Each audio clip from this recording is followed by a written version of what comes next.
9. I'm doing set deck for The Black Hole, Disney's attempt to compete with Star Wars by remaking 20,000 Leagues Under the Sea, replacing the giant octopus with the Singularity. Anyway, one day I'm having lunch in the studio commissary with Bobby Forrester, who I've known since Houston used him in Reflections in a Golden Eye. Anyway, we're sitting there shooting the breeze when Tommy Watson from the publicity department comes over. Hey Marty, you want to make some extra scratch? Which coming from a publicist usually means something very loud and very embarrassing.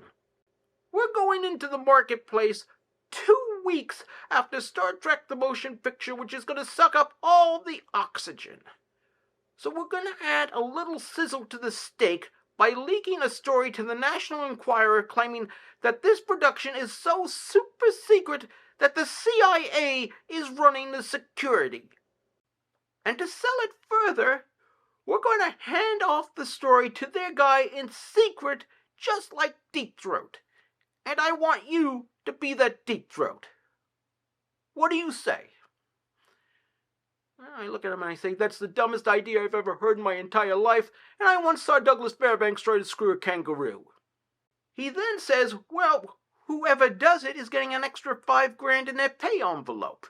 Still think it's a dumb idea? And I said, yes, but if you're going to pay somebody $5,000 to pull off this cockamamie stunt, it might as well be me. He thought about that for a moment and said, close enough for jazz. And so Forrester looks at me and says, you going to go through with this cloak and dagger shit? And I said, well, for $5,000, I'll leak that night saw you and Borgnine making out in the dressing room. He thinks about this for a moment and says, break me off a piece of that cheddar and I'll get you photos. The next thing I know, I'm in a parking garage in Century City. And after freezing my butt off for a solid hour, my contact from the Enquirer shows up. Skinny beanpole of a kid, probably an intern. Anyway, he looks at me and says, are you the Disney guy or the CIA guy? I look at the kid and say, hey, look, just take the press kit. It's late, I'm tired, I want to go home, there's a glass of Ovaltine with my name on it waiting. Anyway, I'm handing him the briefcase with the press kit, when suddenly I hear the sound of a hammer being pulled back with a click. I look over, and there's this plug ugly pointing a pistol at both of us.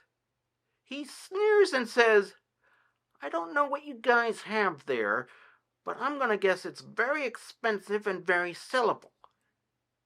So here's what's going to happen. You're going to let me have it, or I'm going to let you have it. And I'm looking at that gun, and I'm thinking to myself, well, this is it. I've had a good run. Traveled the world, had amazing adventures, married to the love of my life for 25 years, and banged countless women before that. The best of both worlds. Just then, a figure comes out of the shadows, shoves something into the back of the Pug Ugly, and says in a voice that's pure Chicago, drop the gun or I'll fill your colon so full of lead you'll be shitting pencils for a year. The Plug Ugly drops the gun, and the figure yells out, now scram! Which the Pug Ugly did post-haste. As he runs away, the other figure steps out of the shadows, and it's Bobby. I thought I'd stop by and see how it was going, and I'm glad I did, he said as he pocketed the Coke bottle he used as a gun. He looks over at the intern and says, hey kid, we're gonna get drunk. Want to join us?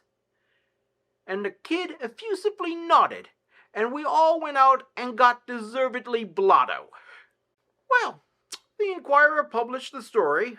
Fat lot of good it did, the film still underperformed, and Bobby and I went on to our next jobs. A few years later, I'm watching TV, and who do I see but the Plug Ugly, now as a televangelist. Same job, different weapon.